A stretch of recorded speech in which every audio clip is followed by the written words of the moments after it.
የጠንቋዮች ዓላማ ሰውን ማስደመም ነው። የእግዚአብሔር ሰዎች ዓላማ ሰውን ማስደመም አይደለም። የዲሊቨራንስ ሚኒስትሪ የሚባል አይታወቅም። በዛ ጊዜ ግን ቆሞ እየሰበከ ያለ አጋንንት ማኒፌስት ያደርጋሉ። ቁጣውን የሚያነሳሳ ብዙ ትውልድ አለ። ርህራሄውን የሚያነሳሳ ግን ጸሎት ምን ሊያደርግ እንደሚችል ካለማወቃችን የተነሳ ነው ጸሎታችን ውስን የሆነው።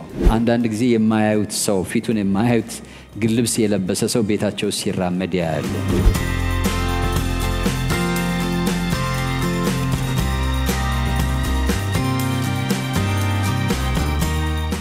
የጸሎት ሰዎች በሚል ርዕስ አንድ ትምህርት ጀምረናል። የሙሴን የጸሎት ህይወት ከመጽሐፍ ቅዱስ ጀምረናል፣ አልጨረስነውም። አስደናቂ የሆነ የጸሎት ህይወት አለው። እሱን ያው ጊዜያችሁን ላለመውሰድ በኋላ መጸለይ እንድንችል እናንተ ዩቲዩብ ላይ ከብታችሁ ተመልከቱት። አሁን የምናየው ደግሞ ከቤተ ክርስቲያን ታሪክ ውስጥ ከምናውቃቸው ሰዎች የአንዱን ቤተሰብ የጸሎት ህይወት እንመለከታለን። አንድ ቤተሰብ፣ አንድ ግለሰብ፣ አንድ ሀገር፣ አንድ ቤተ ክርስቲያን እንዲባረክ ካስፈለገ የሚጸልዩ ሰዎች ያስፈልጋሉ። ጸሎት የገባቸው ለጸሎት ራሳቸውን የሰጡ እውነተኛ የጸሎት ሰዎች ወይም ጸሎት ህይወታቸው የሆኑ ሰዎች ያስፈልጋሉ። አሁን እንዳልኩት ሁለተኛውን ክፍል ነው የምናየው። ያኛውን በሚቀጥለው እንጨርሳለን። ይሄኛውን ግን ዛሬ እንደምንጨርስ ተስፋ አደርጋለሁ።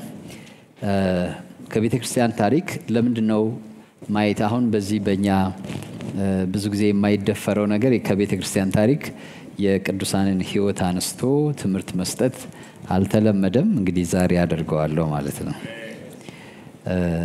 በመጀመሪያ ደረጃ ቤተ ክርስቲያን አንዲትና ሁለንተናዊት ናት። አንዲት ናት፣ ሁለንተናዊት ናት።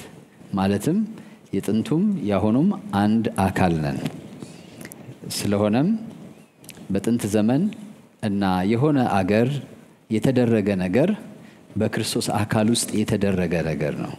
የኛ ነው ማለት ነው። የኛ ሀብት ነው፣ የኛ ነገር ነው። በእኛ ዲኖሚኔሽን በእኛ ስር ካሉ ቤተክርስቲያኖች ውጭም ቢደረግ የኛ ነው። ምክንያቱም ቤተክርስቲያን አንዲትና ሁለንተናዊት ስለሆነች በልዩ ዘመን፣ በልዩ ቦታ፣ በልዩ ጊዜ እግዚአብሔር በልጆቹ ወይም በአካሉ ብልቶች የገለጠው መልካም ነገር ሁሉ ሀብታችን ነው። ያን መማር ይኖርብናል፣ መቀበል ይኖርብናል፣ ማየት ይኖርብናል። ብዙ ጊዜ የተከፋፈለ ነገር ስላለን ያንዱን ቤተክርስቲያን ታሪክ የኛ ታሪክ አድርገን ለመቀበል አቅም ያንሰናል። ለዛ ነው በዚህ በእኛ ፕሮቴስታንት አካባቢ መጽሐፍ ቅዱስ ብቻ እውነት ነው። መጽሐፍ ቅዱስ ባለስልጣን ነው። መጽሐፍ ቅዱስ ብቻ የሚለው ቃል ጸጋ ብቻ፣ እምነት ብቻ የሚለው እውነት ነው። ነገር ግን ደግሞ መጽሐፍ ቅዱስ ያልሆነ የሰዎች ታሪክ መጽሐፍ ቅዱስ ላይ ተጽፎ ታገኙታላችሁ። ማለት መጽሐፍ ቅዱስ ተደርጎ ያልተቆጠረ ማለት ነው። ለምሳሌ እንዲህ አይነቱ ነገር በአሻር መጽሐፍ የተጻፈ አይደለምን ይላል አይደለም። ስለዛ ስለ ሄኖክም ይሁዳ ላይ ተጠቅሶ ታገኛላችሁ። ብዙ ታገኛላችሁ እንደዚህ አይነት ነገር እና አንዳንድ ታሪኮች የእግዚአብሔር ሰዎች ታሪኮች አይደሉም። በሌላ መጽሐፍት የተጻፉ እውነተኛ ታሪኮች ሁለት ነገር ለይተን መረዳት ይኖርብናል። ስልጣናዊ ቃልና ታሪካዊ ትምህርት። ከታሪክ የምንማረው ትምህርት ከመጽሐፍ ቅዱስ ጋር አይስተካከልም። ትምህርት ነው። እኛም ሁልጊዜ ተነስተን የምንሰብከው ከመጽሐፍ ቅዱስ ጋር አይተካከልም። ስህተት ይኖርበታል፣ ግድፈት ይኖርበታል። ፍጹም ሊሆን አይችልም። ነገር ግን እንታነጽበታለን አይደለም? ዳግመኛ እስከመወለድ ድረስ ማለት ነው አይደለም እንዴ? በዙሪያችን እነዚህን ያህሉ ምስክሮች እንደ ደመና ከከበቡን ይላል። ከዛ የሚከብደንን ነገር አራግፈን ክርስቶስን ተመልክተን በፊታችን ያለውን ሩጫ በትዕግስት ምን እንበል ይላል? እንሩጥ። የተባለው ክርስቶስን ነው። ግን የከበቡን ደግሞ ስለዛ ሩጫ የሚነግሩን ሩጠው የጨረሱ እንደ ደመና የከበቡን ቅዱሳን አሉ። ያን ሩጫ ከፊታቸው ያለውን ሩጫ ሩጠው የጨረሱ ማለት ነው። የምናየው ከሌለ ምን ሆነው የለም።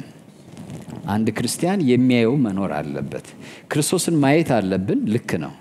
ነገር ግን ክርስቶስን በምናይበት ጊዜ ክርስቶስ ከሰማይ ሰማያት የመጣ በድንግልና የተወለደ የእግዚአብሔር ልጅ ነው።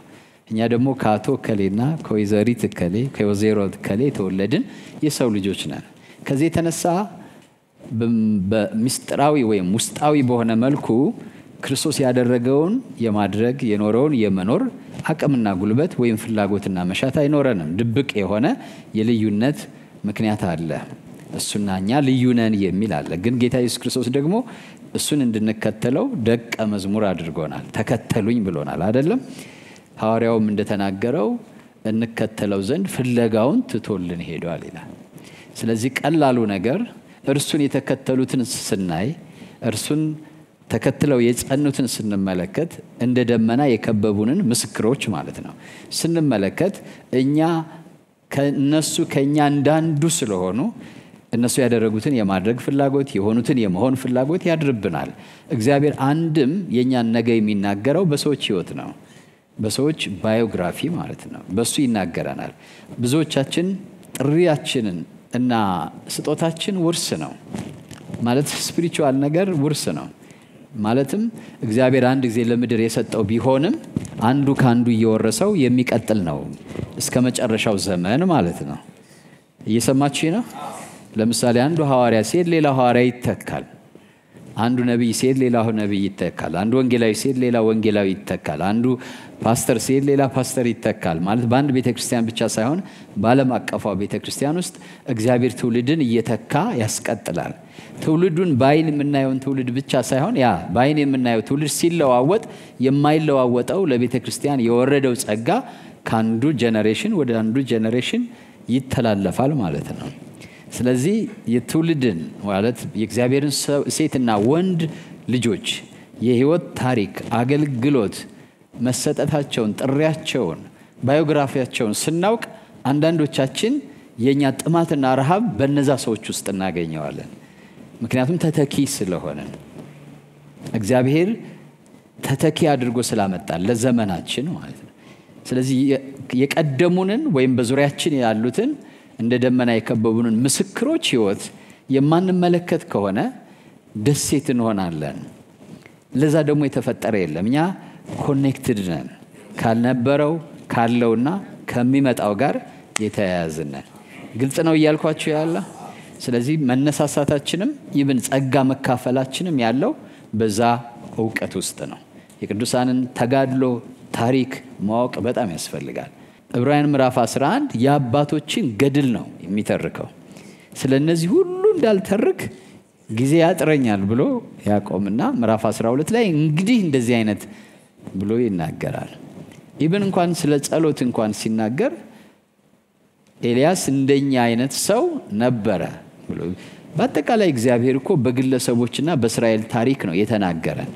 እግዚአብሔር ልክ እንደ ቁርአን የሆነ ነገር አላወረደልን። እየሰማችሁ ነው?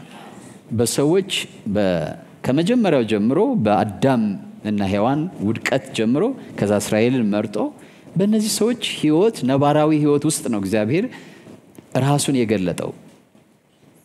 የገለጠው በሰዎች ህይወት ነው እንጂ ተጽፎ ከ1 እስከ 10 ከ1 እስከ 100 ምናምን የሚል ነገር ለሰው እንደዚህ አምጥቶ የሰጠው ነገር አይደለም ያለው። 10 ትእዛዛት ሰጠ፣ ግን ያ የሰዎች የህይወት ስርዓት ሆኖ ነው የምናየውና የሰዎችን ታሪክ ማየት መልካም ነው። ማለት አሁን ያሉት ገና ሩጠን ያልጨረስን ምሳሌነታችን ትንሽ ነው በጣም። ያለፉትን ግን ድካማቸውም ይታወቃል፣ ብርታታቸውም ይታወቃል።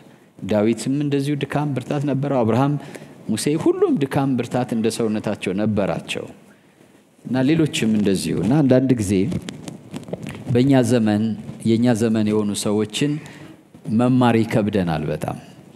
ግን እውነተኛ ትምህርት ያለው ደግሞ እነሱ ጋር ነው። ለነዛኞቹ ብዙ ምክንያት እንደረድራለን። ዘመናቸው ነው ልንል እንችላለን። አይ እነሱ ዘመን እኮ የሞኝ ዘመን ነበር እንላለን። እንትን ነበር እንደዚህ ብዙ የምንለው ነገር አለ። እና እንደዛ ካልን አይቀር የቅርቡን መማር ያስፈልጋል ማለት ነው አይደለም? ክብር ለጌታ ይሁን። ሰው ከቤተክርስቲያን ታሪክ መማር መልካም ነው ማለት የቤተክርስቲያን ሀብቶች ናቸው እነዚህ ቅዱሳን።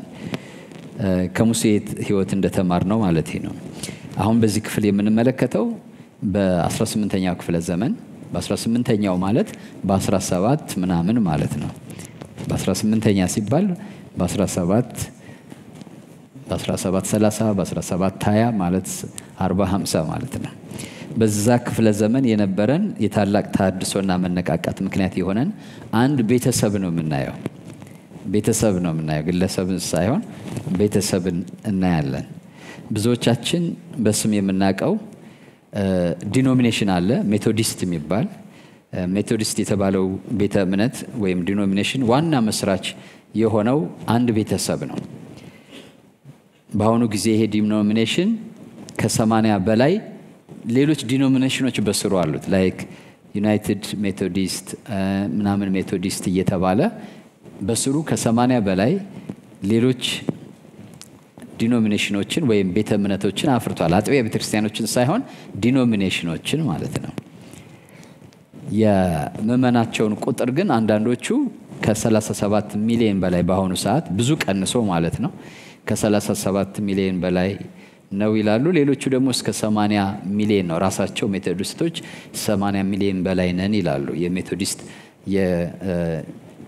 ማህበር አላቸውና ማህበራቸው ያን ይላል። በዓለም አቀፍ ዙሪያ ያለው የሜቶዲስት አማኝ ቁጥር ፕሮቴስታንት ቁጥር ከ80 በላይ ነው። ይሄ እንግዲህ ሜቶዲስት ኤግዛክት ቀኑ ባይታወቅም በ1737 እና 38 አካባቢ የተመሰረተ ዲኖሚኔሽን ነው። ስለዚህ ስትቆጥሩት ኦልሞስት 3 ሴንቸሪ ያሳለፈ ነው። 300 ዓመታቶች ኦልሞስት ሊሆን ጥቂት ነው የቀረው፣ 12 ዓመት አካባቢ ያሳለፈ ቤተክርስቲያን ነው። የተመሰረተው ግን በአንድ ቤተሰብ ነው እና ይሄን ያህል 100 ዓመታቶችን ኦልሞስት ወደ 300 ዓመታቶችን ቋንቋዎችን፣ ትውልዶችን፣ ጂኦግራፊዎችን ጥሶ ለብዙዎች የበረከት ወደ ጌታ የመምጣት የመዳን ምክንያት እንዴት ሊሆን ቻለ? ይሄን ለምንድን ነው የምናየው? ዛሬም አንድ ሰው እንደዛ ቢነሳ ለዚህ ነው ወደ እኔ ጩህ፣ አንተ የማታውቀውን ታላቅና ኃይለኛ ነገር አሳያለሁ፣ እመልስልሃለሁ፣ አንተ የማታውቀውን ታላቅና ኃይለኛ ነገር አሳያለሁ። ምናልባት ይሄ ቤተሰብ ያሁኑን ዘመን ራሱ በእነሱም ዘመን የሆነውን ሊያዩ የሚችሉበት ነባራዊ ሁኔታ ውስጥ አልነበሩም። ነገር ግን ወደ እግዚአብሔር መጮህ ጀመሩ። ሲጮሁ ግን እነሱ የማያውቁትን ታላቅና ኃይለኛ ነገር በጸሎታቸው መልስ አዩ። እነሱ ብቻ አይደለም፣ ትውልድ አየ። ፔንቴኮስታሊዝም ራሱ የመጣው ከነሱ ነው። የመጀመሪያዎቹ ከጴንጤቆስጤ የሚባለው ከነሱ የቅድስና ሙቭመንት አለ። ከዛ በኋላ ጴንጤቆስጤ መጣ። ኦልሞስት እነሱ የጴንጤቆስጤ ዋና ወላጆች ናቸው ማለት ትችላላችሁ። አሁን ያለው የመንፈስ ቅዱስ ሙላት በዓለም ላይ ያለው እንቅስቃሴ ማለት ነው። አንድ ቤተሰብ እንዴት እንደዚህ አይነት የበረከት ምክንያት ሊሆን ይችላል? ቢሃይንድ ያለው ሚስጥር ምንድነው ካላችሁ ጸሎት የሚባል ነው። ስለዚህ በጣም አጭር ታሪክ፣ ሙሉ ታሪኩን እናንተ ጆን ዌስሊ በጣም ደስ የሚለው ህይወቱ ሁሉ ዘግቦታል። ጆርናል አለው እና አንዳንድ ሶፍትዌሮች፣ የባይብል ሶፍትዌሮች ካሉ ዳውንሎድ ማድረግ ትችላላችሁ፣ የጆን ዌስሊን ጆርናሎች ማለት ነው። እና ስብከቶቹ፣ ትምህርቶቹ፣ የህይወት ታሪኩ፣ የድንቁ ታምራቱ ሁሉ እዛ ውስጥ ታገኙታላችሁ ማንበብ ከፈለጋችሁ ማለት ነው። ይሄ ዲኖሚኔሽን የተመሰረተው በዛ አካባቢ ነው።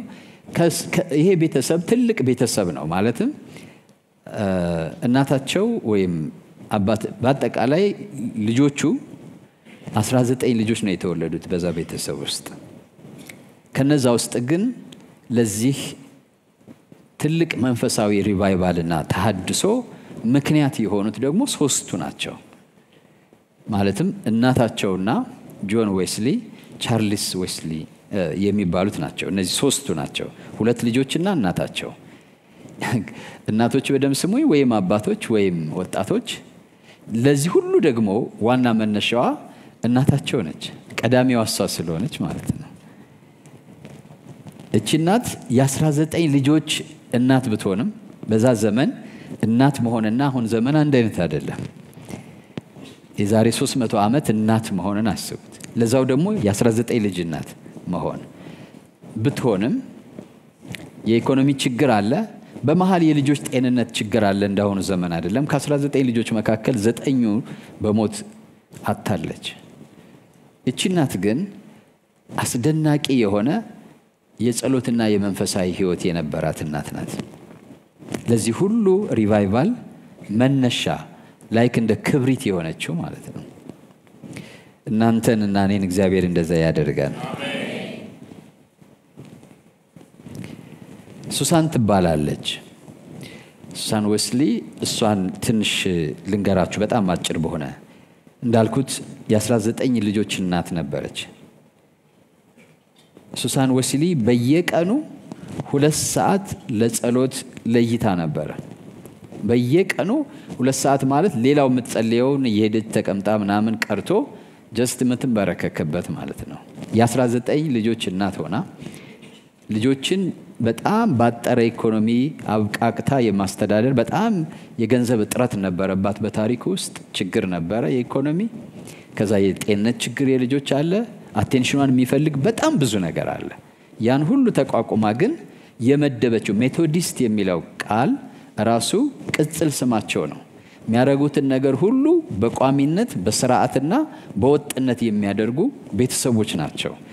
የነሱ ተጽዕኖ ወደ ብዙ ሰው ተጋብቶ እነሱን የሚከተል ሁሉ ልክ እንደነሱ ያደርግ ስለነበር ልክ እኛ አሁን ጴንጤ የሚለው የኛ ስም አይደለም፣ ሰዎች ናቸው እንደዛ ያሉት። ልክ እንደዛው እነሱን ሜቶዲስት አሏቸው። ነገሩን ሁሉ በስርዓት እና በዘዴ የሚያደርጉ ማለት ነው። እና እቺ እናት የጸሎት ሰዓት መድባለች 2 ሰዓት በየቀኑ። በፍጹም ከዛ ውስጥ ምንም ነገር ቀንሳ ለሌላ ነገር አትሰጥም። ልጆቿ እንዳይረብሿት የጸሎት ሰዓቷን እንዳያቋርጧት። ምክንያቱም በዛ ጊዜ ሂዳ የምትዘጋው የጸሎት ፕሬየር ሩም የለም። ከልጆቿ የምትሰወርበት ልጆቿን ደግሞ እንዳሆኑ ጊዜ የሚይዝላትም የለም። ስለዚህ ለልጆቿ አንድ ጊዜ ነግራ ይሄ ምንድነው የምታደርገው? ትልቅ እንደ ድንኳን አይደለም ግን ላይ ልብስ ነገር ትጥላለች እና በዛን ጊዜ የሚያዩት ልጆች ሁሉ ሊነኳት ሊያናግሯት እንደማይገባ ያውቃሉ ማለት ነው። እንደ መጎናጸፊያ ነገር ራሷ ላይ አድርጋ በዛ ውስጥ ራሷን ሲሸሽጋ ለ2 ሰዓት ያህል ትጸልያለች። አንዱ ልጅ ሊያለቅስ ይችላል፣ አንዱ ልጅ ሊጮህ ይችላል፣ ሌላው ሌላ ነገር ሊሆን ይችላል። አንዳንድ ጊዜ በጸሎት ህይወቷ ጸሎቷ ደስ የማያሰኝ ድርቀት የሞላበት ሲሆን ብድግ ብላ አትሄድም። ታሪኳ ላይ ስታነቡ ታገኛላችሁ። ተነስታ አትሄድም። መጽሐፍ ቅዱስ ማንበብ ትጀምራለች። ማሰላሰል ትጀምራለች። ማሰላሰል እምቢ ሲላት ማንበብ ትጀምራለች። ይሄ ሁሉ እምቢ ባላት ቀን መልካም ነገር ታደርግበታለች። ያን ሰዓት ማለት ለሷ ለግሏ ያልሆነ ነገር ማለት ነው። ላይክ ለእግዚአብሔር የሰጠውት የጸሎት ጊዜ ነው ብላ ነው የምታስበው። እና የሚገርም ጽናት የነበራት ሴት ነች። መጽሐፍ ቅዱስ በጣም ታነባለች፣ በጣም ታሰላስላለች፣ በጣም ትጸልያለች። ይህን እያደረገች በነበረ ጊዜ እርሷን ያዩ ከሷ መስማት ከሷ መማር የሚፈልጉ ከ200 በላይ ሰዎችን አደራጅታ አብራ ትጸልይ ነበር። መጽሐፍ ቅዱስ ታስጠና ነበረ፣ ታገለግላቸው ነበረ። እንግዲህ ሜቶዲስት የሚለው ነገር ከዛ የመጣ ነገር ነው። እሷ የምታደርገውን ሁሉም ያደርጋል። ሲስተማቲካሊ መጽሐፍ ቅዱስን ያጠናሉ።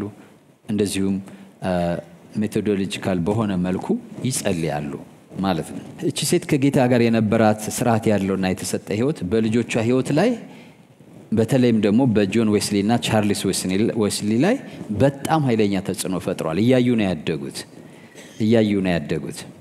ህይወቷ በእምነትና ከተፈጥሮ በላይ በሆነ ኃይል የተሞላ ነው። ከተፈጥሮ በላይ የሆነ አቅርቦትን መለማመድ ልማዷ ነበረ። ምክንያቱም የኢኮኖሚ ችግር ነበር። ጥበቃን መለማመድ ልማዷ ነበረ። ብዙዎችን ግራ ያጋባ ነገርም በቤታቸው ይከሰት ነበር። ግን አንዳንዶቹ አጋንንታዊ ነው ብለው ያስባሉ።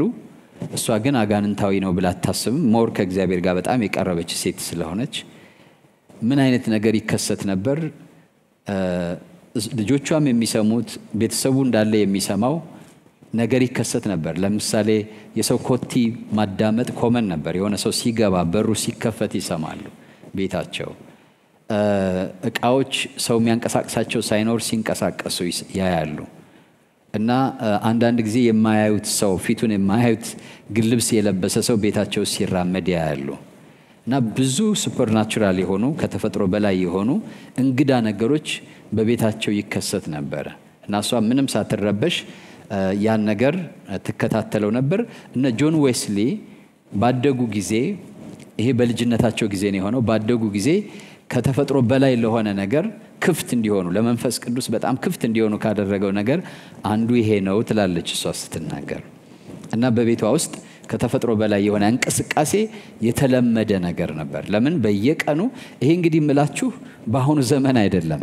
የዛሬ 3 ዓመት ማለት ቤተክርስቲያን ከድቅድቅ ጨለማ በተሐድሶ ገና እየወጣች ያለች ኢየሱስ ያድናል የሚለው ሚስጥር በነበረበት ዘመን ነው እንጂ አሁን ባለው ዘመን አእምሮ እንዳታስቡት። ይሄ አሁን ቀላል ነው አይደለም።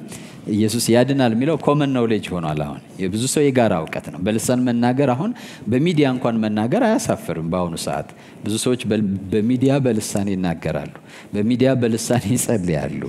ማድረግ አለባቸው ብዬ ባላምንም መጽሐፍ ቅዱስ ያን አይደግፍም። ግን ታያላችሁ ማለት የብዙ ሰዎች እውቀት ሆኗል አሁን። ያን ጊዜ ግን እንደሱ አይነት አይደለም፣ ጨለማ ነው። ሰው ሲያደርግ ያዩት ነገር የለም። እንደዛ ሲጸልይ ያዩት የለም ማለት ትንሽ ተሐድሶ አለ የሚባለውም እንደሱ አልነበረም። እነዚህ ሰዎች የአንግሊካል ቤተክርስቲያን ሜምበር ነው የነበሩት። አንግሊካል ደግሞ በጣም የደነዘዘች እና የፈዘዘች ቤተክርስቲያን ነበረች በጊዜው። ይሄን ነገር ከማንም የወረሱት አልነበረም። እግዚአብሔር ግን ወደ አንድ ትውልድ መታደግ ሲመጣ መጀመሪያ ወደ ሰዎች ህይወት የሚመጣው በጸሎት ህይወት ነው። እግዚአብሔር የሚሰራው በዛ ነው። መሰረቱ እሱ ነው። ብዙ ሰዎች በመሮጥ ነው የሚጀምሩት፣ ግን መሰረቱ ጸሎት ነው ወገኖቼ።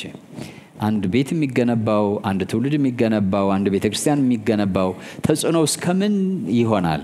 ስፋቱ፣ የዘመን ስፋቱ፣ የጊዜ ስፋቱ፣ የቁጥር ተጽዕኖ አጠቃላይ የቤታችን፣ የትውልዳችን፣ የቤተክርስቲያናችን እኛ የያዝነው በረከት ሁሉ እጃችን ላይ በረከት ሊኖር ይችላል። ምን ያህል ተጽዕኖ ለምን ያህል ህዝብና ምን ያህል ቦታ ይደርሳል የሚለው የሚወስነው የፕሬየር ላይፋችን ነው፣ የጸሎት ህይወታችን ነው። እየሰማችሁ ነው? ከዚህ ብዙ ትማራላችሁ ብዬ አስባለሁ። ከዚህ በእናቱ ተጽዕኖ የእናቱን ትጋት ስርዓት እያየ ያደገው ጆን ዌስሊ ሲያድግ ልክ እንደ እናቱ መሆን አልቻለም። እንዲያውም አንዳንድ ሰዎች የህይወቱን ዝብርቅርቅ ያለ አግባብ የሌለው ህይወት ዓለማዊም እንዲያውም ኤክስፒሪየንስ ማይወደው ግን ይለማመደው የነበረ ችግር እንደነበር ይናገራሉ። እና አንዳንዶቹ በታሪክ ውስጥ አንብቤ ያውቃለሁ ጆን ዌስሊ በጣም የጸሎት ሰው የሆነው ችግሩን ለማሸነፍ ሲታገል ነው ይላሉ። ግን አሁን ቆይቼ ብዙ አክሰስ አገኝ እናቱ ነች ያን ነገር በሱ ውስጥ ያሰረጸችበት። እናቱ ስትጸልይ ስትንበረከክ ስላየ ክርስትና ለሱ ያ ነው። ስለዚህ ጆን ዌስሊ ከብዙ የድካም ህይወት ተመልሶ ወደ ጌታ ሲመጣ መጀመሪያ በህይወቱ የወሰደው እርምጃ ጸሎት ነው። ትልቁ ጸሎት ነው። እሱን በተመለከተ በየቀኑ ጆን ዌስሊ እናቱ 2 ሰዓት ነበር የምትጸልየው፣ እሱ ደግሞ 4 ሰዓት ይጸልይ ነበር። ከሌሊቱ 10 ሰዓት ተነስቶ ለ4 ሰዓት ያህል በትንሹ ማለት ነው ይጸልያል። እንዲያውም ወደ ኋላ ዘመኖቹ እየሸመገለ ሲመጣ 8 ሰዓት ያህል ይጸልይ እንደነበረ ተመዝግቧል፣ በየቀኑ ማለት ነው። በቅርብ በእኛ ዘመን ወደ ጌታ የሄዱት ፓስተር ቾ በዓለም በጣም ትልቅ ተጽዕኖ የፈጠሩ ለብዙ ቤተክርስቲያን በረከት የሆኑ የእግዚአብሔር ሰው በየቀኑ 5 ሰዓት ይጸልዩ እንደነበር ይናገራሉ። መጨረሻ አገልግሎታቸው በጣም ሰፍቶ ስንፍና ገባብኝ ብለው ሲናዘዙ ሰምቻቸዋለሁ። 3 ሰዓት ነው የምጸልየው በአንድ ጊዜ ማለት ነው እንጂ በተቆራረጠ የሚጸልየውን አይደለም። ይሄ ለምንድን ነው የምናወራው? እንደ ዘር በአንዳንዶቻችሁ ልብ ውስጥ ምናልባት እግዚአብሔር ያስገባዋል ብዬ አስባለሁ። እግዚአብሔር ስሙ ይባረክ። የጆን ዌስሊም ጸሎት ስልታዊ ነበረ። የታሰበበት የታቀደ ዓላማ ያለው ጸሎት ነው የሚጸልየው። የጸሎት ጊዜውን በተመለከተ በውሳኔ ነበር የሚጸልየው። መዝገብ ይዞ ነበር የሚጸልየው። በአብዛኛው ቅድም እንዳልኳችሁ ጆን ዌስሊ የመዝገብ ሰው ነው። ጆርናል ይወዳል በጣም እና ጸሎቶችን ሁሉ ይመዘግባቸዋል። የተመለሱ ጸሎቶችን ይመዘግባል። እሱ ብቻ አይደለም። ጆን ዌስሊ እንዲያው ይሄን ያህል ሰዓት ጸለይኩ ብቻ የሚለውን አይደለም መለካት የሚፈልገው። በጸሎት ጊዜው እንዴት ነበር ያሳለፈው ለሚለው ቁልፎችን አስቀምጦ መለኪያዎችን አስቀምጦ ቲክ ያደርግ ነበር። ለምሳሌ ፒ ብሎ ጽፎ በእግዚአብሔር ፕሬዘንስ የቆየ ከሆነ ፒ የሚለው ላይ ራይት ያደርጋል። ዛሬ ጸሎቴ በእግዚአብሔር ፕሬዘንስ ነበረ ብሎ ማለት ነው። ካልሆነ ደግሞ ይሄ ነገር በነገራችን ላይ እናርገው ማለት አይደለም፣ ግን በአጠቃላይ በህይወት ጉዳዮች ምንድነው መዝገብ ላይ ያላሳፈርነው ነገር አስቸጋሪ ነው። ይሄ ሰውዬ በዚህ ይታወቅ ነበር እና ጸሎቱ ውጤታማ እንደሆነ መለካት ይፈልጋል። በቃ ጸለይኩ ይሄን ያህል ሰዓት ግን እግዚአብሔር ስንቱን መለሰልኝ፣ ጸሎቴ ምን ለውጥ አመጣ ብሎ በየጊዜው የጸሎት ህይወቱን ለማሻሻል የሚተጋ ማለት ነው። በጣም የሚተጋ የነሱን ታሪክ ብቻ አንብባችሁ በቃ ኢምፕረስ ሆናችሁ መዘልቁት አይደለም። ታሪካቸው አስገራሚ ሰዎች ናቸው። ጸሎቶቹን ይመዘግባል። የጸሎት ህይወቱ የተመሰረተው ከመረዳቱ ነው። ጸሎት የጸጋ መተላለፊያ መንገድ እንደሆነና ለግል ቅድስና ለማህበራዊ በረከት እና ለውጥ እጅግ አስፈላጊ እንደሆነ በጽኑ ያምናል። ጸሎት ጸጋ መቀበያ መንገድ ነው ማለት ላይክ እንደ ሳክራመንት ማለት ነው። በነገራችን ላይ እነ ጆን ዌስሊ የጌታን ራትም እንደዚህ ቅዱስ ቁርባንና ቅዱስ ጥምቀትን ሳክራመንት እንደሆነ ያምናሉ። ቅዱስ ሥርዓት እንደሆነ ያምናሉ። ማለት ሚንስ ኦፍ ግሬስ እንደሆነ ማለት ነው።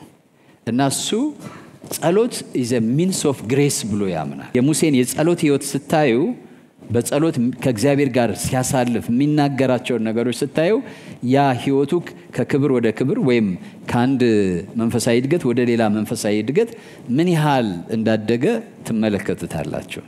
ጆን ዌስሊ ደግሞ ይሄን ያምናል። ጸሎት መልሱን ማግኛ ብቻ ሳይሆን መለወጫ ስፍራ ነው። የእግዚአብሔርን ጸጋ ማግኛ ስፍራ ነው።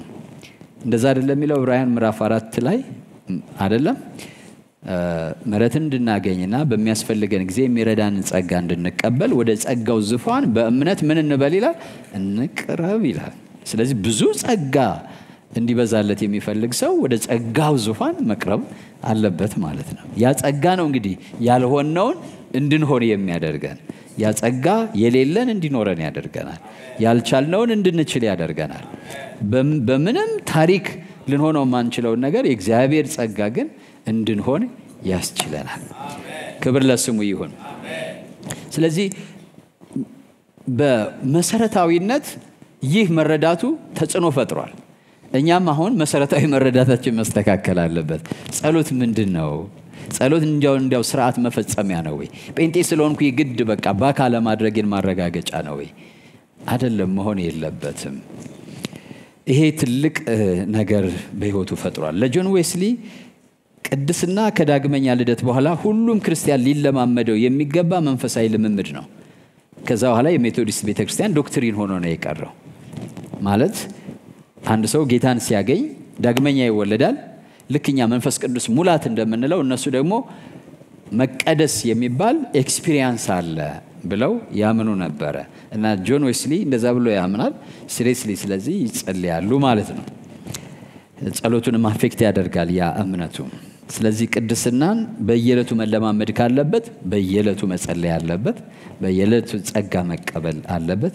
የዛ ጸጋ መቀበያ መንገዱ ደግሞ ጸሎት ነው። የጆን ዌስሊ አገልግሎት ድንቅና ታምራት በማይታወቅበት በዚያ ዘመን በታምራትና በድንቅ የተሞላ ነበረ። እንግዳ በሆኑ በጣም በሚወቀሱባቸው፣ በሚሰደቡባቸው፣ በሚተቹባቸው ታምራቶችና ድንቆች ዛሬም እኛ የምንጸልየው ስጠን ብለን ያኔ ያን ማንም አይጸልይም።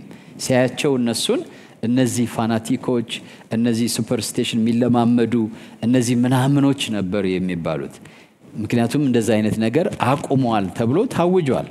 ሐዋርያት ከሄዱ በኋላ መንፈሳዊ ጸጋ ስጦታ፣ የመንፈስ ቅዱስ ስጦታዎች፣ ድንቅና ታምራቶች ከሐዋርያት ማለፍ ጋር አብረው አልፈዋል። ቤተክርስቲያን ያን የተሰጣት መጽሐፍ ቅዱስ እንዲታተም ማለት እንዲጻፍ እንዲሰበሰብ ነው። መጽሐፍ ቅዱስን ኦቶራይዝ ማለት ስልጣን ለመስጠት መጽሐፍ ቅዱስ የእግዚአብሔር ቃል እንደሆነ ለማረጋገጥ ነው እንጂ የተሰጠው ከዛ በኋላ አስፈላጊ ስላልሆነ እግዚአብሔር ወስዶታል። አሁንም አለ ያ ዶክትሪን በነገራችን ላይ አለ እስካሁን ድረስ። ከሐዋርያት ጋር አብሮ አልፏል ድንቅና ተአምራት ዘመን የሚል ማለት ነው። እና ጆን ዌስሊ ግን ይሄን አጥብቆ ይከራከራል፣ ይቃወማል። እግዚአብሔር አሁንም ይሰራል፣ የመንፈስ ቅዱስ ሥራና ድንቅና ተአምራት ቀጥሏል ብሎ ያምናል። ስለዚህ በሱ አገልግሎት ላይ አስደናቂ ነገር ይደረግ ነበር። በርግጥ እሱ ብቻ አይደለም፣ ከሱ በኋላ በርግጥ የምታውቋቸው በስም ለምሳሌ ዋይትፊልድ፣ ጆርጅ ዋይትፊልድ የሚባል አለ። ከዛ በኋላ የመጡት ትልልቅ የእግዚአብሔር ሰዎች በሚያገለግሉ ጊዜ ብዙ ነገሮች ይሆኑ ነበር። ግን በመጀመሪያ የተጋፈጡት ያን ሪቫይቫል እነዚህ ሰዎች ናቸው። ከናቱ ቤት ነው የጀመረው። መሬቱ ከመናወጥ፣ ግድግዳው ከመናወጥ ልክ አንዳንዶቹ በእኛ ሀገር አንድርብ እንደሚባለው ነው ብለው ያስቡ ነበረ። እና ያው አንዳንዴ ጠንቋይ ምናምን ልትባሉ እኮ ትችላላችሁ፣ እግዚአብሔር በኃይል ቢሰራባችሁ ማለት ነው። ከተፈጥሮ በላይ የሆነ ነገር መሆን ቢጀምር፣ ለምሳሌ እንደው ከፍ ብላችሁ መሄድ ብትጀምሩ፣ መሬት ሳትረግጡ መሄድ ብትጀምሩ፣ እሱን ትናፍቁት ማለት አይደለም። ከጆን ዌስሊ አንዱ ደስ የሚለው ነገር ትኩረቱ እዚህ ላይ አይደለም። ወንጌልን በኃይል በድንቅ በታምራት በሕያውነቱ መስበክ ላይ ነው እንጂ ድንቅና ታምራት ላይ አይደለም ትኩረቱ። ጆን ዌስሊ በልሳን ይናገር እንደነበር ተመዝግቧል። ግን በልሳን እናገራለሁ ብሎ አውርቶ አያውቅም። ግን እሱ ከጻፈው ነገር ውስጥ እንግዳ በሆነ ቋንቋ እንደተናገረና በጣም በጥልቅ ደስታ እንደተጥለቀለቀ ይናገራል። ሰውኛም እንደዚህ አይነቱን ከተፈጥሮ በላይ የሆነውን ክስተት ፍለጋ እንትን ማለት የለብንም። የእግዚአብሔርን ክብርና የሰው ልጆች መዳን ነው ቅድሚያ መስጠት ያለብን። እነዚህ ድንቅና ታምራቶች ለሰዎች መዳን እና ለእግዚአብሔር ክብር አገልጋይ ከሆኑ ያስፈልጉናል። እኛን ለማግዘፍ ሳይሆን። የጠንቋዮችና የእግዚአብሔር ሰዎች ልዩነት እንደዛ ነው። የጠንቋዮች ዓላማ ሰውን ማስደመም ነው። የእግዚአብሔር ሰዎች ዓላማ ሰውን ማስደመም አይደለም። የሐዋርያት ሥራ ምዕራፍ 8 ላይ ስትሄዱ በሰማሪያ ከተማ የነበረው ሳይመን የሚባለው ጠንቋይ ሰውን ሁሉ ምን አድርጎት ነበር ይላል? አስደምሞት ነበር ይላል። እና ይሄ ታላቁ የአምላክ ኃይል ነው ብለው ሰዎች ሁሉ ይገረሙ ነበር። ምን ሆነው ብትሉ ተፈውሰው ነው አይደለም፣ ነፃ ወጥተው ነው አይደለም፣ ተባርከው ነው አይደለም።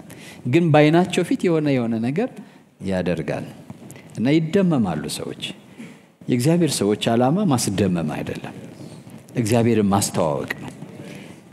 እየሰማችሁ ነው? ከዛ ፊልጶስ ወረደ ወደ ሰማሪያ ከተማ።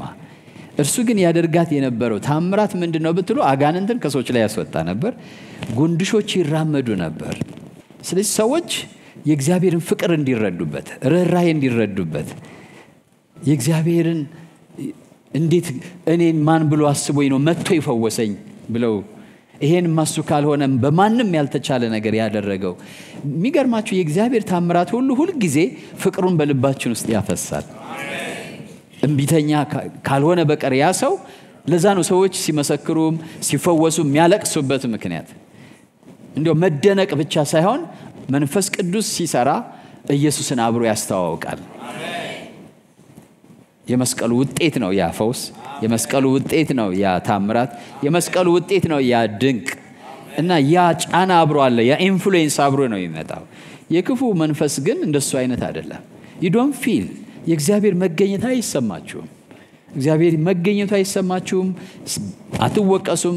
እኛ እኮ እዚህ ታምራት ባየን ቁጥር እንወቀሳለን።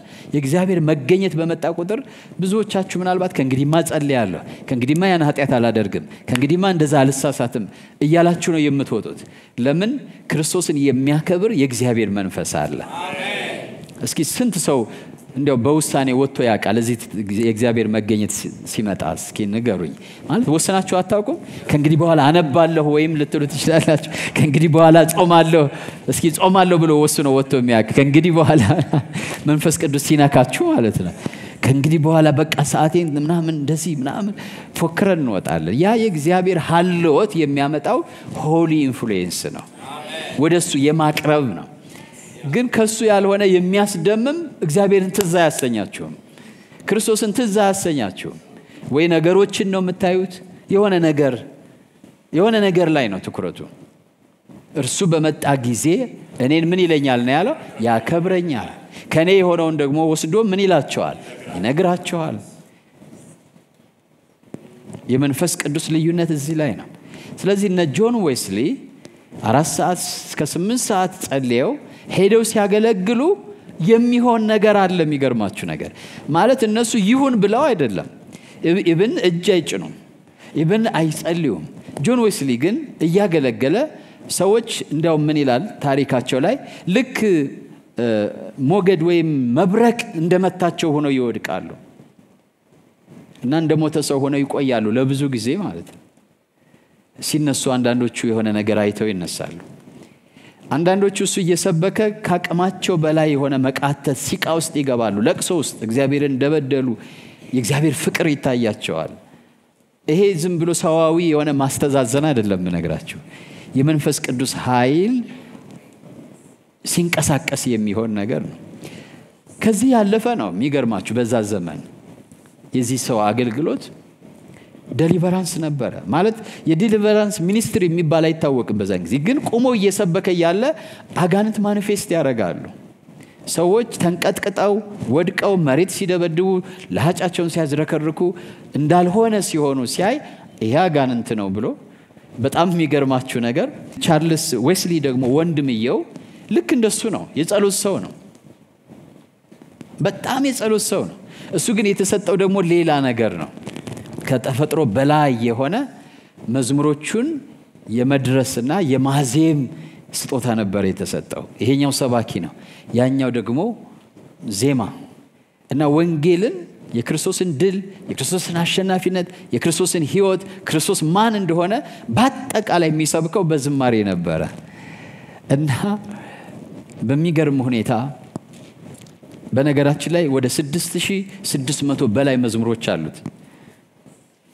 6600 በላይ መዝሙሮች አሉት። ቀላል ግን መዝሙሮች አይደሉም። እስካሁን ድረስ ከፈለጋችሁ ዩቲዩብ ላይ ገብታችሁ እንደገና ሰዎች ይዘምሯቸዋል። ገብታችሁ የቻርልስ ዌስሊ መዝሙር ብላችሁ ብታዩ ታገኙታላችሁ። እስካሁን ይዘመራሉ።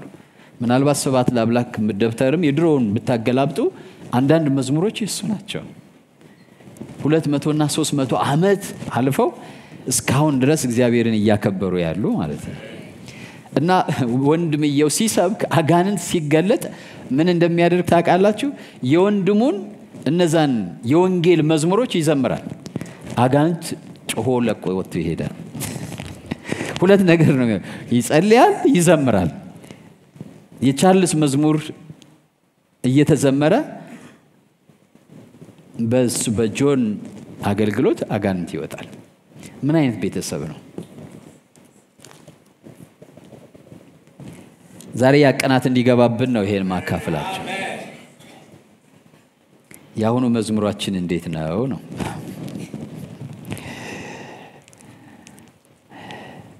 አንድ መዝሙር ራሱ ደጋግሜ ሰማሁት። አሁንም እየዘመሩት ነው። ያው በድሮ በኦልድ እንግሊሽ ነው፣ ግን ስትጠበቅ የነበርከው ክርስቶስ የሚል መዝሙር አለ። አስደናቂ መዝሙር ነው። ክብር ለጌታ ይሁን። በዛ ዘመን ጆን ዌስሊ ከአጋንንት ጋር ፊት ለፊት ብዙ ጊዜ ተጋፍጧል። በጣም ብዙ ጊዜ በአገልግሎቱ። በዛን ጊዜ ቅድም እንዳልኳችሁ ብዙ አጋንንትን በጸሎትና በዝማሬ ያስወጣ ነበረ። አንዳንድ ቦታዎችን እሱ ጠቅሶ ተናግሯል። በግንቦት 2:17-39 ላይ እየሰበከ ያለ አንድ ሰው በጣም ተንገዳግዶና ያንተን ያረጋው እንዴት እንደወደቀ ይናገራል። ከዛ ሄዶ የወንድሙን መዝሙር እየዘመረ ከጸለየለት በኋላ እንዴት ዴሊቨር እንደሆነ ይናገራል። እንዲሁም በሌላው መዝገቡ ላይ ደግሞ አንዲት ከአንድ ቦታ ከሌላ ከተማ የመጣች ወጣት ሴት የአእምሮ ጭንቀት እና ደግሞ አካሏን የመጉዳት በቃ ማለት የአእምሮ በሽተኛ በመትሉት ደረጃ ያለች ሴት ትለፈልፍ የነበረች ሴት እንደመጣች ጉባኤ ውስጥ ይናገራል። ዌስሊ አጋንንት በሷ በኩል እየተናገረ እንደሆነ ከተገነዘበ በኋላ እንዴት ነፃ እንዳወጣት እዛ ላይ ይናገራል። የዛሬ 300 ዓመት ማለት ነው። የሚጸልይ ሰው ዘመን አያልፍበትም፣ ኋላ ቀርም አይሆንም፣ ወደ ኋላም ወደፊትም ማለት ነው። እግዚአብሔር ስሙ ይባረክ። በሱ ህይወት ሌላው ምናየው ከዚህ የጸሎት ህይወቱ የተነሳ ከተፈጥሮ በላይ የሆነው ልምምድ ልክ እንደናቱ በሱም ህይወት ነበረ። ለምሳሌ ምን ነበረ? ቅድም እንዳልኳችሁ ፈውስም ነበረ። እንደዚሁ የእግዚአብሔር ኃይል በአገልግሎቱ ይገለጣል ማለት ጀስት ማኒፌስት ያደርጋል። ሰዎች ይወቀሳሉ፣ ያለቅሳሉ፣ ይወድቃሉ። under the power of the Holy Spirit ለረጅም ሰዓት ይቆያሉ። ከዛ በተጨማሪ ግን የታመሙ ሰዎች ይፈወሱ ነበረ። ሂሊንግ በሱ አገልግሎት ውስጥ ኮመን ነበረ። እሱም መዝግቦታል። እንደ ምሳሌ አሁን አንድ የተመዘገበ ሰው አለ ኢየሱስ ማስታወሻ ላይ። ያ ሰው ለብዙ አስርት ዓመታት ከተፈወሰ በኋላ በምድር ላይ እንደቆየ ሰው ሁሉ የሚያውቀው ማለት ነው። ለሞት የሚበቃ ሰው እንዴት ተፈውሶ እንደኖረ ሰዎች የሚመሰክሩት ነበረ። እንደዚሁም ደግሞ ይህ ሰው ራእይ፣ ህልም ለሱ ኮመን ነበር። ብዙ ጊዜ ከተፈጥሮ በላይ በሆነ ምሪት አገልግሎቱን ይመራ ነበር። እግዚአብሔር በመንፈስ ቅዱስ አማካኝነት ልዩ ልዩ የሆኑ መልእክቶችን ትንቢትም ይመጣለት ነበረ። ያው እሱ ትኩረት አድርጎ ባይንቀሳቀስም ማለት ነው። ሰው ከናቱ ከዛች ከሱሳን የተነሳውን የጸሎት እሳት ያ ክብሪት ስታዩ ከዚህ በኋላ ታሪኩን ብታነቡት መቆሚያ የለውም። ይሄ አሁን እኔ እንደማወራችሁ አይደለም። አስደናቂ ታሪክ ነው በሜቶዲስት ቤተክርስቲያን ከዛ በኋላ ማለት ነው። አሁንም ሜቶዲስት ቤተክርስቲያን አሁንም ትልልቅ ነው። ያው የዘመኑ ፈተናና ተግዳሮት አለበት፣ ግን ደግሞ እስካሁን ድረስ አትሊስት ቆይቷል። እግዚአብሔር ስሙ የተባረከ ይሁን። የእግዚአብሔር ፍትሃዊነት፣ ጻድቅነት፣ ቅዱስነት በሰዎች ላይ ፍርድን፣ ቅጣትንና ሞትን ያመጣል። ሙሴ በነበረበት ዘመን ሙሴ የጸሎት ሰው ነበረ። ግን አሮን የተባለውን ሰው ኃጢአት ማለት የሰራው ኃጢአት ቀላል አይደለም። ጥጃን የሚያክል ነገር ሰርቶ ያስመለከ ሰው ነው። እና እንዴት ነው ሳይጠፋ የቀረው ብትሉ በእግዚአብሔር ቸልተኝነት አይደለም።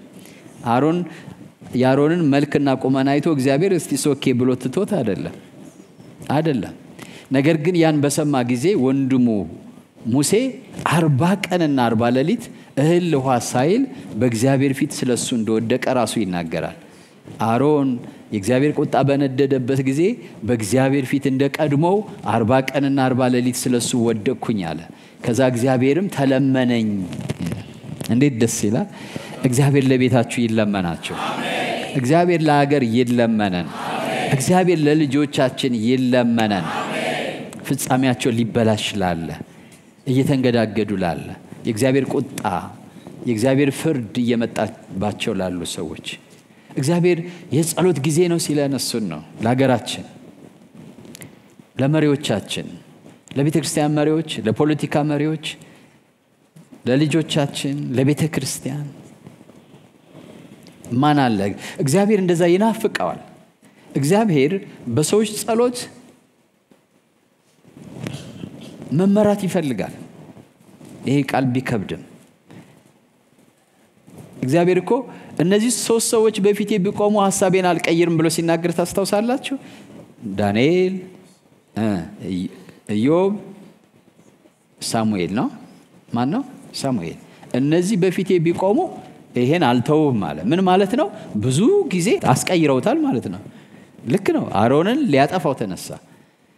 እግዚአብሔር አምላክ እስራኤልን ማለዳ ተናግሬዋለሁ። ሙሴን ምን አለው? ተወኝ። ሰው በጣም ሲናደድ የሚለውን ቃል ነው እግዚአብሔር የተጠቀመው። ተወኝ አጠፋቸዋለሁ አለ። ሙሴ ግን በጸሎት ህይወት የዳበረ ህይወት የነበረው ሰው ነው። እግዚአብሔርን የሚያውቅ ሰው ነው። የሙሴ ትልቁ ችሎታው ዕውቀት አልነበረም። ሙሴ ትልቁ ችሎታው ጸሎት ነው። በነገራችን ላይ ሳይጸልይ ምንም ነገር እንዳላደረገ ማየት ትችላላችሁ። ሙሴ አንድ ቦታ ላይ ብቻ ነው ያን ያደረገው። አጉረመረሙ ሄዶ መታው ይላል። ከዛ ውጭ ግን ህዝቡ ሲያጉረመረም ቀጥታ ወደ ህዝቡ አይሄድም፣ ወደ እግዚአብሔር ነው የሚሄደው። ሄዶ ህዝቡ እንዲህ አሉ ብሎ ለእግዚአብሔር ከተናገረ በኋላ ነው ወደ ህዝቡ የሚሄደው። መጀመሪያ ወደ ህዝቡ ሄዶ አያውቅም። መጀመሪያ ችግርን ተቋቁሞ አያውቅም። በትር አለኝ በትናንት መትቻለሁ ብሎ እኮ ባህሩን አልመታውም። ወደ እግዚአብሔር ጮኸ ይላል። ከዛ እግዚአብሔር ለምን ወደ እኔ ትጮኻለህ ምታው አለው። ግን ይሄ የሙሴ የህይወት ዘዬ ነው፣ ላይፍ ስታይሉ ነው። በአጠቃላይ ያ ነው የታላቅነቱ ሚስጥር። ይሄ ደግሞ ምን አደረገው? እግዚአብሔር ሞር ዲፕሊ እንዲያውቅ አደረገው። የበለጠ እግዚአብሔር እንዲያውቀውና ከባህሪው ተካፋይ እንዲሆን አደረገው። ከባህሪው የተካፈለ ሰው እንዲሆን አደረገው። እነዚህን እስራኤልን ከምታጠፋ ከሆነ እኔንም አብረህ አጥፋኝ እስከ ማለት ድረስ ማለት ነው። ለዘላለም እኮ ነው ጥፋቱ፣ ለጊዜው አይደለም። ከጻፍከው የሕይወት መጽሐፍ ደምስሰኝ የሚል ልብ እስኪፈጠር ድረስ ስለሌላ ሰው ማለት ነው። ያ የጸሎት ሕይወት ያመጣው ነው። በአሁኑ ዘመን ያለን እኔና ጓደኞቼ አገልጋዮች፣ ምዕመናን ሁላችን የጸሎት ሕይወት ቢኖረን አሁን የምናየውን አይነት ባህሪ አይኖረንም።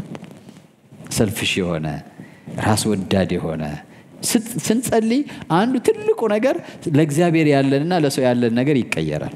ትልቁ ነገር ይቀየራል። ለምትጸልዩለት ሰው አለመራራት አትችሉም። ለምትማልዱለት ሰው አለመራራት አትችሉም። በምትማልዱለት ሰው መቅናት አትችሉም። መደሰት ብቻ ነው። ሲከናወንለት ትደሰታላችሁ፣ ሲሳካ ትደሰታላችሁ። የምትጸልዩለት ሰው ቢወድቅ አትስቁም፣ ትበሳጫላችሁ፣ ታዝናላችሁ፣ ትናደዳላችሁ። አዚፍ ያ ሰው የእናንተ የሕይወት ክፍል እንደሆነ ይሰማቸዋል። አሁን ለልጆቻችን ለዘመዳችን በጣም እንስገበገባለን። ለእናታችን ለአያታችን ሳይቀር ድክም ብለው ለሚሄዱት ምን ሊያረጉልን እንደሆነ ባይገባኝም ማለቴ ነው። ይቅርታ ማለት አያስፈልጉም ማለቴ አይደለም፣ ግን ስጋዊ የሆነ ነገር ነው የሚታየው። መንፈሳዊ እንደሱ አይደለም። መንፈሳዊ እንደሱ አይደለም። ብልጠት ምናምን ማለቴ ነው። ለሳቸውም ሳይቀር ብልጠት ይታያል። የኔ ናቸው ተብሎ ማለት ነው። ነገ ሊሄዱ ማለቴ ነው። አይኑሩ እያልኩ አይደለም፣ ግን በጣም ስጋዊነትና ብልጠት የሚታየው የጸሎት ሕይወታችን በጣም ስለሸሸን ነው፣ ስለራቀን ነው። መጸለይ ስንጀምር ወርልድ ቪዋችን ይቀየራል። ለሰው ያለን አስተያየት ይቀየራል። አመለካከታችን ይቀየራል። የእግዚአብሔር ፍሬንድ ማለት እግዚአብሔር እንዳነጋገረው ፊት ለፊት እንዳነጋገረው እንደ ሙሴ እግዚአብሔር ወዳጅ አልነበረም ይላል። ማለት ፍሬንድ ኦፍ ጋድ የተባለው ፍሬንድ ማለት የሱ ሸክም የሱ እይታው የሆነ ሸክሙ የሆነ ምጡ የሆነ ሰው ማለት ነው። እንደሱ ማለት ነው። እንዴት አይነት የተባረከ ሕይወት ነው ይሄ! ጸሎት ምን ተጽዕኖ ሊፈጥር ይችላል? ጸሎት ምን ውጤት ሊያመጣ ይችላል? ብዙ ጊዜ እንደተናገርኩት ዛሬ ይሄን ነገር ይዤ የመጣሁት ብዙዎቻችን ብዙ ተደጋግሞ ተናግረዋል። ጸሎት ምን ሊያደርግ እንደሚችል ካለማወቃችን የተነሳ ነው ጸሎታችን ውስን የሆነው እና ደግሞ ጸለይኩ እኮ የምንለው። አሁን ብዙ ሰው ሲል ትሰማላችሁ። እንዴ ጸለይን እኮ በቃ ጸለይን እኮ። ሌላ ታሪክ ሌላ ጊዜ ነግራቸዋለሁ። ለ100 ዓመት የጸለየ ቡድን እንዳለ ነግራቸዋለሁ። 100 ዓመት ስላችሁ 24/7 ማለት ነው። ለ100 ዓመት ማለት አንድ ግሩፕ ማለት ነው። አሁን ይሄ ቸርች አለ አይደለ? ይሄ ቸርች ሰው ይሞታል፣ ያው ሳይታወቅ ባንዴ አይሞትም። የሆነ የሞተ ያው ይሄ ቸርቹ አለ። ለ100 ዓመት ቢቆይ 24 ሰዓት 7ቱን ቀን ሙሉ የሚጸልይ ማለት ነው። በምድር ላይ ሪቫይቫል እንዲመጣ እግዚአብሔር ወንጌልን በምድር ላይ እንደ እሳት ሰደድ እንዲልክ የሚጸልይ ማለት ነው። እኛ የዛ ጸሎት ሁሉ ውጤት ነን። ለዛ ነው በጣም የምንዝናናው። ግን እኛስ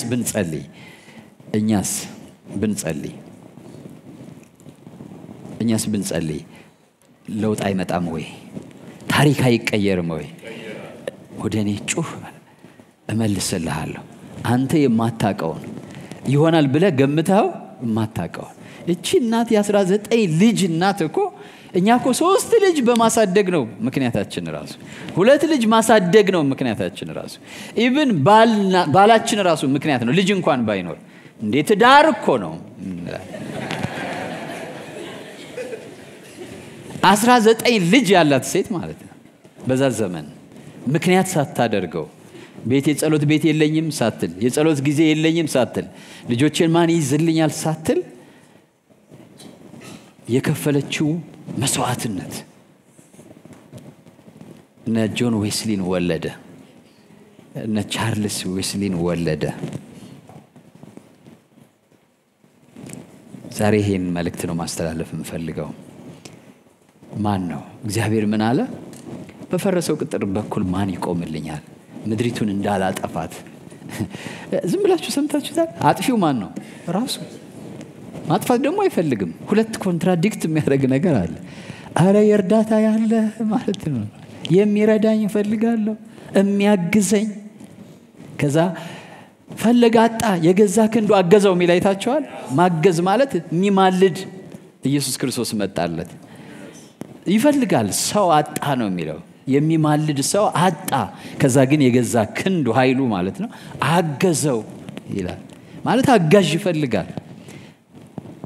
እግዚአብሔር አምላክ በልጁ በኢየሱስ ክርስቶስ ለሰው ልጅ ያለውን ፈቃድ ወደ ምድር ለማምጣት፣ መዳኑን ወደ ሰዎች ቤት ሁሉ ለማድረስ፣ ብርሃኑን በሰዎች ቤት ውስጥ ሁሉ ለማብራት፣ በጎነቱን ለመግለጥ የወሰናቸውን እነዛን ድንቅ ሰዎች እንደነ ቻርልስ ዌስሊ አይነቶቹ እንደነ ጆን ዌስሊ አይነት ሰዎች እኮ በእናታቸው የጸሎት ማህፀን ውስጥ ነው ተቀብረው ያሉት።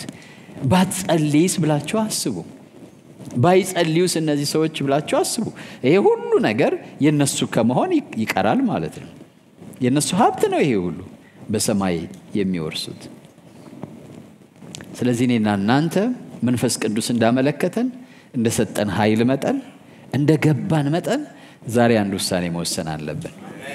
እግዚአብሔር አምላክ ሰዎችን እንዲባርክ፣ ሰዎችን እንዲደርስ፣ ሰዎችን እንዲጎበኝ፣ ሐዘናቸውን በደስታ እንዲቀይር፣ ስብራታቸውን እንዲጠግን፣ እንባቸውን እንዲያብስ፣ ከድቅድቅ ጨለማ ወደሚደነቅ ብርሃን እንዲያመጣቸው፣ ከጥፋት ጉድጓድ እንዲታደጋቸው፣ እግዚአብሔር በኃጢአታቸው ተቆጥቶ ለክፉ አሳልፎ እንዳይሰጣቸው፣ ባመጻቸው ብዛት ለከፋ ውድቀት እንዳይዳረጉ፣ ልክ እንደ ሙሴ እግዚአብሔርን የሚያግዘው ሰው ያስፈልጋል። እግዚአብሔር የሚያግዘው ሰው ያስፈልጋል ማለት ኃጢአትን፣ አመጻን፣ ክፋትን የሚያደርጉ ብዙ ሰዎች አሉ። ያ የእግዚአብሔርን ቁጣና ፍርድ የግድ ይቀሰቅሳል። ካለዛ እግዚአብሔር ፍትሃዊ አይሆንም፣ ጻድቅ አይሆንም። ግን ደግሞ እግዚአብሔር ፍቅር ነው። እግዚአብሔር መሐሪ ነው። እግዚአብሔር ይቅር ባይ ነው። በምን መሰረት ላይ ይቅር ይላቸዋል? በዲክታተርሺፕነት ሊል አይችልም። ጻድቅነቱ ይቀራል። ስለዚህ እግዚአብሔር ሕግ አድርጎ ያቆመው ምንድነው ብትሉ ጸሎት ነው። prayer is a law፣ ሕግ ነው። prayer is a law። ልክ በቃ አትስረቅ፣ አትግደል እንደሚለው ማለት ነው። አንተ ስትማልድ ሊሰማ እግዚአብሔር ቃል ገብቷል። ሕግ አድርጎ ጽፎታል፣ ስርዓት አድርጎ ጽፎታል። እግዚአብሔር ስሙ የተባረከ ይሁን። ስለዚህ እግዚአብሔር እዚህ ጋር ይሄ ሰው ኃጢአት ቢያደርግም አመጻ ቢሰራም እባክህ ማረው ብሎ እንደ ሙሴ የሚጮህ ሰው ሲኖር አሁን እግዚአብሔር ለመታደግ ያ ፍቅሩ ተነስቶ አክት ለማድረግ ጸጋውን ለመስጠት እግዚአብሔር አምላክ ምን ያገኛል? መብት ያገኛል፣ እድል ያገኛል፣ ራይት ይኖረዋል። ስለ ጸሎትህ እኮ ነው አይደለም? ከዛ እግዚአብሔር ራራ ይላል ዘጸአት 32 ላይ ብታዩ። አጠፋቸዋለሁ ተወኝ ያለው እግዚአብሔር ሙሴ እግዚአብሔርን በቃል ኪዳኑና በቃሉ ያዘው። ለአባቶች እንዲህ ብለህ ምለህላቸዋል አለ። ደግሞም አንተ ይሄን ሕዝብ በከንቱ አወጣው ብለው አሕዛብ ይሰድቡሃል አለ። ስለዚህ ይህን እስራኤልን ማረው አለ። ከዛ እግዚአብሔር ስለ ቃልህ ራራሁ አለ። ርኅራኄ እኮ አለ እግዚአብሔር። ቁጣው ነዶ አጠፋቸው ዘንድ ተወኝ ያለው እግዚአብሔር እዛው ላይ ግን እግዚአብሔር ራራ ይላል። ምን ማለት ነው? ቁጣውም ርኅራኄውም አንድ ላይ ነው ያለው እኮ። ቁጣውን የሚያነሳሳ ብዙ ትውልድ አለ፣ ርኅራኄውን የሚያነሳሳ ግን ብዙ ትውልድ የለም። የጸሎት ሰው የእግዚአብሔርን ርኅራኄ ያነሳሳል፣ የእግዚአብሔርን ጸጋ ያነሳሳል፣ የእግዚአብሔርን ምሕረት ያነሳሳል፣ የእግዚአብሔርን በጎነት ያነሳሳል። ክፉ ሰዎች በበዙበት ጊዜ ለቤታችን ልጆቻችን መረን ሆነው ከሆነ ከነሱ ጋር ከመጨቃጨቅ ከመጣላት ወደ እግዚአብሔር ፊት እንቅረብ። በሚመጥን የጸሎት አይነት ማለት ነው። ሙሴ በሚመጥን ነው የጸለየው። ያ ጸልዬ ነበር። የግብር ይውጣ ጸሎት ምንም ላይ ያደርግ ይችላል። ግብር ይውጣ የሆነ ጸሎት በትክክል ግን ሰው መዳን ካለበት ሰው መባረክ ካለበት ሙሴ ያደረገው 40 ቀን ሙሉ በእግዚአብሔር ፊት ስለ አንድ ወንድሙ ስለ አሮን ወደቀ።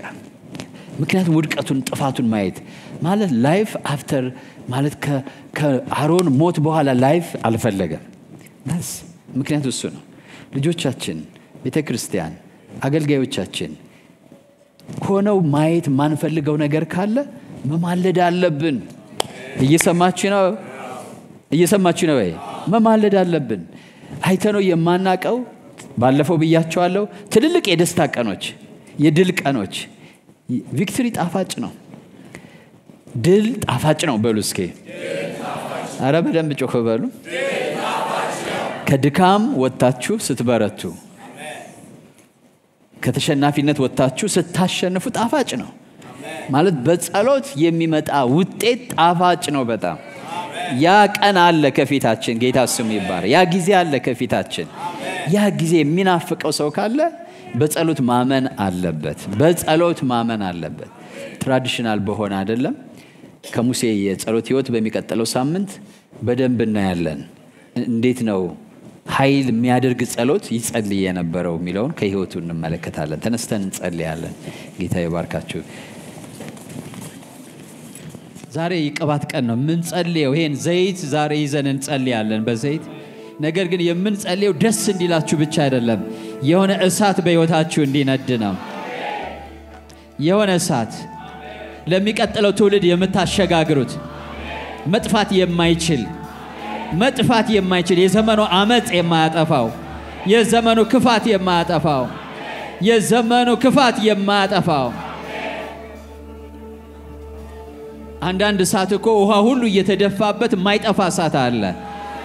እንደዚህ አይነት ጸሎት የሚጸልዩ እየተደፋበት እንኳን የማይጠፋ እሳት ዘመን ተሻጋሪ እሳት ትውልድ ተሻጋሪ እሳት ክልል ተሻጋሪ እሳት እግዚአብሔር በቤታችን በህይወታችን እኛ ካለፍን በኋላ እንኳን የሚቀጥል እሳት እንዲጭር እንጸልያለን ዛሬ። ያ እሳት ያ የመንፈስ ቅዱስ እሳት ወደ ቤታችን እንዲመጣ እንጸልያለን።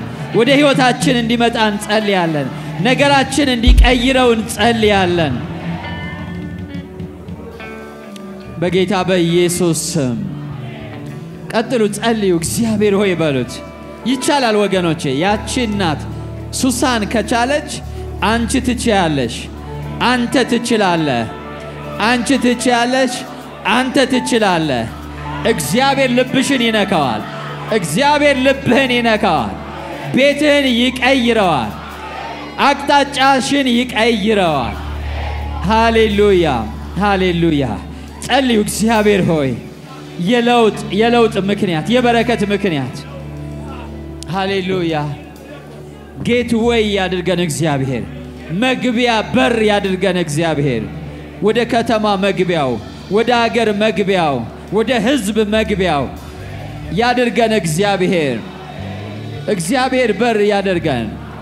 እግዚአብሔር በሮችን ይፈልጋል። ወደ ከተማ የሚገባባቸው ሰዎችን፣ ወደ ትውልድ የሚመጣባቸው ሰዎችን፣ ወደ ሀገር የሚመጣባቸው ሰዎችን፣ ወደ ዘመኑ የሚመጣባቸው ሰዎችን እግዚአብሔር ይፈልጋል። እኔ ምን ማድረግ እችላለሁ አትበሉ። ሙሴ የመጀመሪያ ጥያቄው እኔ ምን ማድረግ እችላለሁ፣ እኔ ምን መሆን እችላለሁ በሌላ ሰው አድርገው የሚል ነበር። በመጸለይ እንደሆነ ገና አልገባውም ነበር። በኋላ ግን ያን ተልኮ ሲቀበል በሱ ኃይልና ብርታት አይደለም፣ በቃ መጸለይ ነው። ሃሌሉያ። በዛ ውስጥ መፍትሄ አለ። በዛ ውስጥ ድል አለ። በዛ ውስጥ ክብር አለ። በዛ ውስጥ ተጽዕኖ አለ። በዛ ውስጥ መግዛት አለ። በዛ ውስጥ መቆጣጠር አለ። የነገስታት ወገብ የሚፈታላቸው ይመጣሉ። ጌታ ስሙ ይባረክ። ኃያላን ከጎናቸው የሚቆሙ ጆሮአቸውን የሚሰጧቸው የኔ ጸሎት እሱ ነው። የሚደመጡ የሚሰሙ የሚከበሩ እግዚአብሔርን የሚያስከብሩ የሚያስፈሩ የሚያስደነግጡ ተደማጭነት ያላቸው እነማን ናቸው? በጉልበታቸው የሚሄዱ ናቸው። ቅዱስ ተጽዕኖ በላያቸው ላይ የወደቀባቸው ሰዎች ሰዎች ሊናገሯቸው የማይደፍሯቸው ሰዎች እነማን ናቸው? ከእግዚአብሔር ጋር በተራራው የሚያሳልፉ በጸሎት ተራራ የሚያሳልፉ ከእግዚአብሔር ጋር የሚያሳልፉ ሌሊቱን ከእግዚአብሔር ጋር የሚያሳልፉ ውዱ ሰዓታቸውን ከእግዚአብሔር ጋር የሚያሳልፉ ካፌ ሳይሆን የካፌ ሰዓታቸውን መስዋዕት የሚያደርጉ የቡና ሰዓታቸውን መስዋዕት የሚያደርጉ የእንቅልፍ ሰዓታቸውን መስዋዕት የሚያደርጉ ዛሬ ያ ሰዓት ይለኮስ በጌታ በኢየሱስ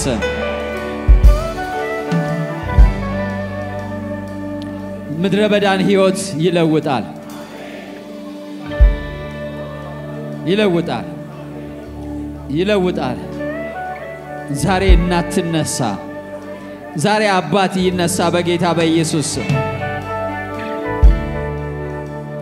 ወገኖቼ በቤተ ክርስቲያን ከሰባኪዎች በላይ ጸላዮች ያስፈልጉናል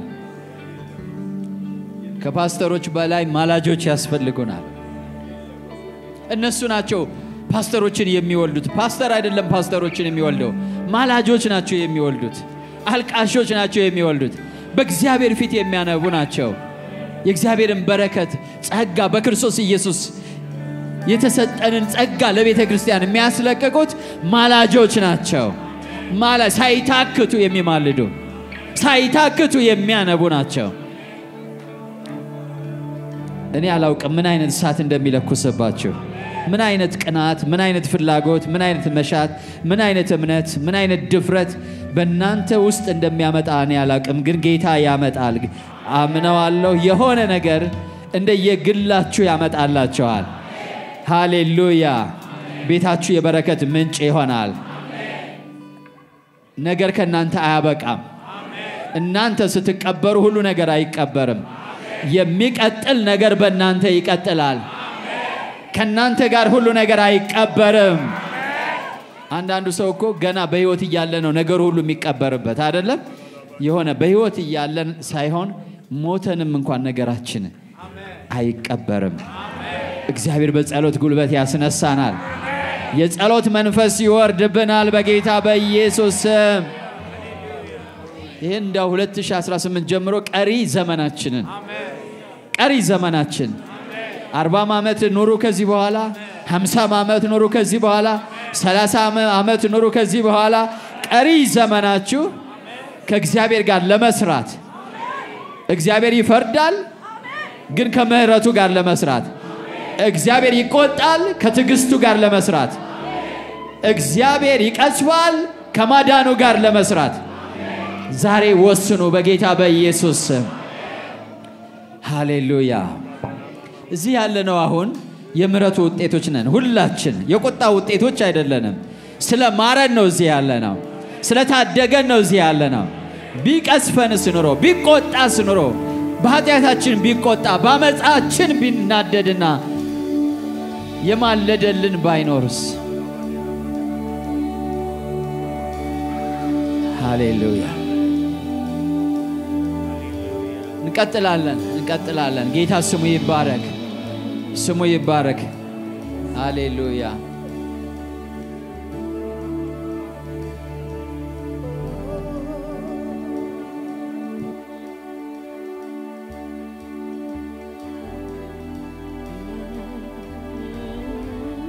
ያሳት በሕይወታችሁ ይንደድ በጌታ በኢየሱስ ስም ከዛሬ ጀምሮ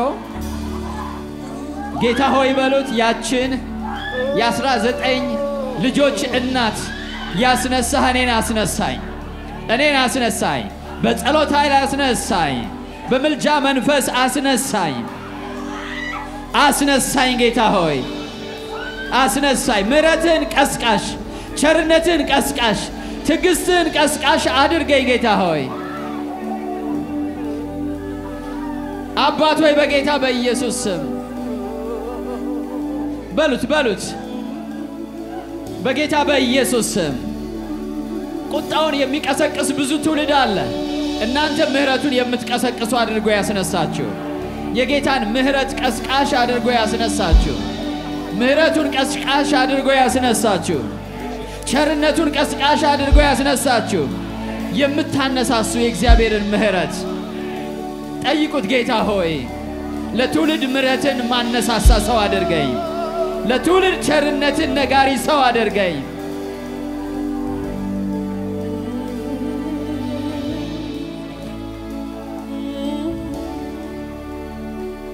ነፍሴ የታሰረችብህ ጉዳይ ነው። ብዙ ቃል የለኝ ልነግርህ አልችልም ልገልጥልህ፣ ግን መላኔነቴ ቢደነግጥልህ ቢርድልህ ኢየሱስ እኮ ነው ኢየሱስ እኮ ነው የወደድኩ የሕይወቴ ጉዳይ ኢየሱስ ምደነግጥልህ ኢየሱስ ልቤ የሚረድልህ ኢየሱስ የተሸነፍኩልህ ኢየሱስ የሕይወቴ ጉዳይ ኢየሱስ ምደነግጥልህ ኢየሱስ ልቤ የሚረድልህ ኢየሱስ የተሸነፍኩልህ ኢየሱስ የሕይወቴ ጉዳይ ኢየሱስ ምደነግጥልህ ኢየሱስ ልቤ የሚረድልህ ኢየሱስ የተሸነፍኩልህ ኢየሱስ የሕይወቴ ጉዳይ ኢየሱስ ምደነግጥልህ ኢየሱስ ልቤ የሚረድልህ ኢየሱስ የተሸነፍኩልህ ኢየሱስ ነፍሴ የታሰረችብህ ጉዳይ ነው። ብዙ ቃል የለኝም ልነግርህ አልችልም ልገልጥልህ፣ ግን መላኔነቴ ቢደነግጥልህ ቢርድልህ ኢየሱስ እኮ ነው ኢየሱስ አንተ ነህ የወደድኩ የሕይወቴ ጉዳይ ኢየሱስ ምደነግጥልህ ኢየሱስ ልቤ የሚረድልህ ኢየሱስ የተሸነፍኩልህ ኢየሱስ የሕይወቴ ጉዳይ ኢየሱስ ምደነግጥልህ ኢየሱስ ልቤ የሚረድልህ ኢየሱስ የተሸነፍኩልህ ኢየሱስ የሕይወቴ ጉዳይ ኢየሱስ ምደነግጥልህ ኢየሱስ ልቤ የሚረድልህ ኢየሱስ የተሸነፍኩልህ ኢየሱስ የሕይወቴ ጉዳይ ኢየሱስ ምደነግጥልህ ኢየሱስ ልቤ የሚረድልህ ኢየሱስ የተሸነፍኩልህ ኢየሱስ ኢየሱስ ነው ኢየሱስ ነው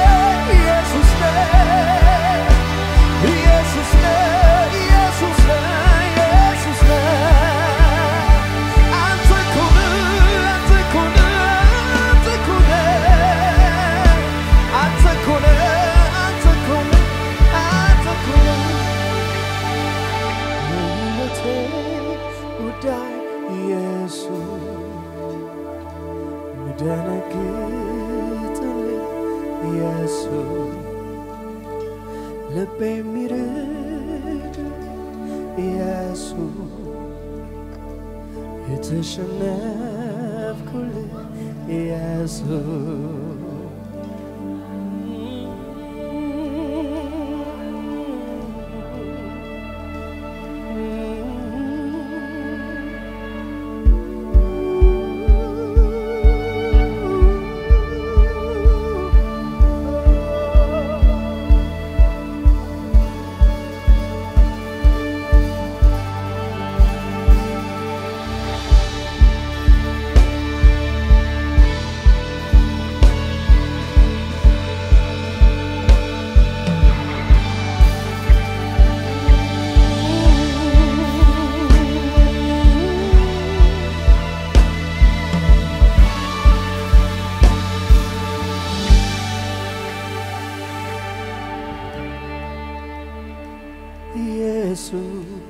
ኢየሱስ ኢየሱስ ኢየሱስ ኢየሱስ ኢየሱስ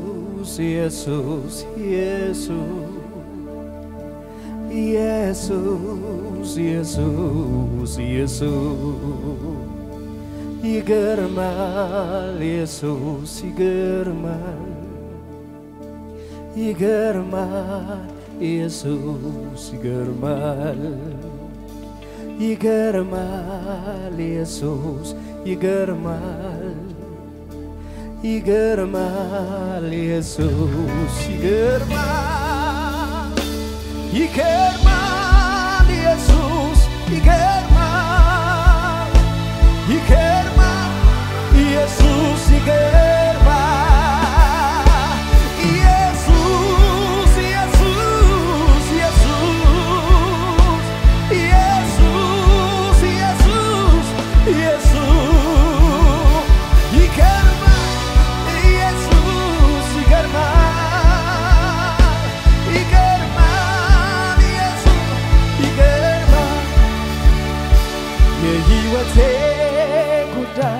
ኢየሱስ መደነግጥልህ ኢየሱስ ልቤ የሚርድልህ ኢየሱስ የተሸነፍኩልህ ኢየሱስ የሕይወቴ ጉዳይ ኢየሱስ መደነግጥልህ ኢየሱስ ልቤ የሚርድልህ ኢየሱስ የተሸነፍኩልህ ኢየሱስ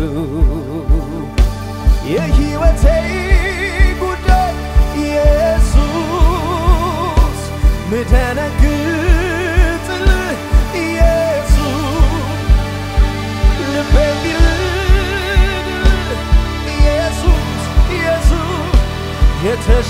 የተሸነፍኩልህ ኢየሱስ ኢየሱስ ኢየሱስ ኢየሱስ ኢየሱስ ኢየሱስ ኢየሱስ